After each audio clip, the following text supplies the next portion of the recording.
Tramp galati matbuot anjumanida Eronni ochishni to'g'risida mo'tadil tarzda otishma deb ta'rifladi.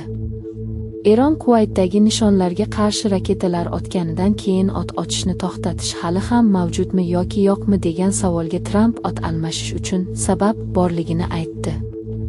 Biz ularga juda qattiq zarba berdik, bir oz, shuning uchun ba'zi narsalar uchun sabab bor va odatda ba'zida mantiqiy bo'lgan sabab bor.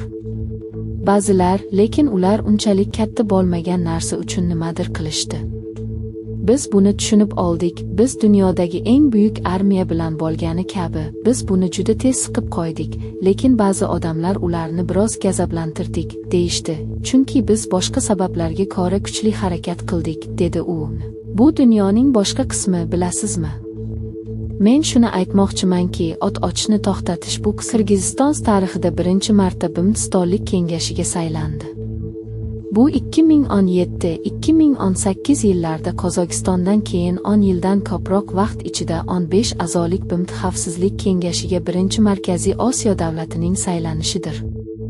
Prezident Sadir Japarov jahon yetakchilarini Bishkek taklifini qo'llab-quvvatlashga va BMT Xavfsizlik kengashida hech qachon o'rin egallamagan davlatlarga, ayniqsa xavfsizlik, iqlim yoki rivojlanish bo'yicha o'ziga xos muammolari bor dengizga chiqa olmagan yoki tog'li mamlakatlarga ko'proq ovoz berishga chaqirganidan keyin bu Qirg'iziston diplomatiyasining katta g'alabasini ifodalaydi.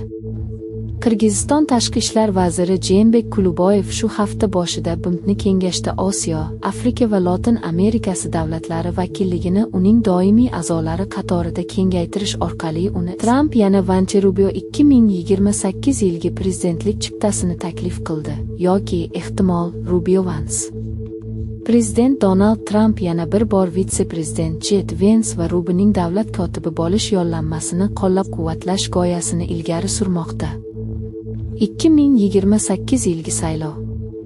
Chorshanba kuni chop etilgan The New York Post gazetasining Pod Fortune nashriga bergan intervyusida Tramp 2028 yilgi prezidentlik poygasi uchun potensial da'vogarlar haqida so'ralganda Respublikachilar partiyasi ko'p iste'dodli ekanligini aytdi. Ammo u Vance va Rubioni alohida ta'kidlab, ikkalasi zo'r, menga ikkalasi ham yoqadi. Menga ular birga yoqadi, dedi. Ular juda qobiliyatli, dedi Tramp. O'ylaymanki, ikkalasi ham bir jamoa bo'lib, AQSh mehnat tarifi bilan bog'liq yangilarni e'lon qildi.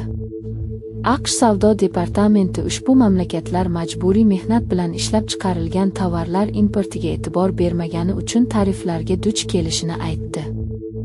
Buyuk Britaniya majburiy mehnatga qarshi kurashayotganini aytdi. Xitoy tovarlar majburiy mehnat bilan ishlab chiqarilganini rad etdi va Yevropa ittifoqi tariflarni asossiz deb aytdi. Ayni paytda hindistonlik tahlilchi bu harakat bosim taktikasi ekanini aytdi.